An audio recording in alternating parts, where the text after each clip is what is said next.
নমস্কাৰ সকলোকে। আশা কৰোঁ সকলোৰে ভালে, আমাৰো ভালে। দেখিতো গমেই পাইছে মই জলকীয়াৰ আচাৰ বনাই আছোঁ। প্ৰথমবাৰ বনোৱাৰ কাৰণে ভিডিঅ'টো আপোনালোকলৈ শ্বেয়াৰ কৰিলোঁ।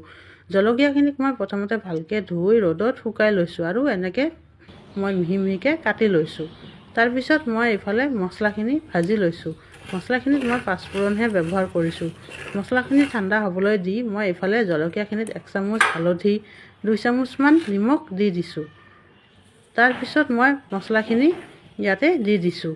মছলাখিনি আকৌ আপোনালোকে বেছি মিহিকৈ নল'ব, অলপ গোটা গোটাকৈ থাকিলে আচাৰখিনিত খাবলৈ ভাল হয়।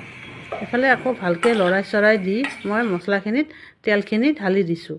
তেলখিনি আপোনালোকে প্ৰথমতে গৰম কৰি ল'ব। গৰম কৰি ঠাণ্ডা কৰিহে তেলখিনি ইয়াতে দি দিব। কেঁচা তেল আচাৰত ব্যৱহাৰ কৰিলে আচাৰখিনি পটককৈ বেয়া হৈ যায়। তাৰপিছত এনেকৈ ভালকৈ লৰাই চৰাই দি মই ইয়াতে 1 চামুচমান ভিনেগাৰ দি দিছোঁ। ভিনেগাৰ দিয়াৰ পিছত মই আকৌ ভালকৈ লৰাই চৰাই দি থৈ দিছোঁ। আচাৰখিনি 2 দিনমান ৰ'দত শুকাই মই টেমাত ভৰাই থৈ দিম। আজিলৈ বাই বাই।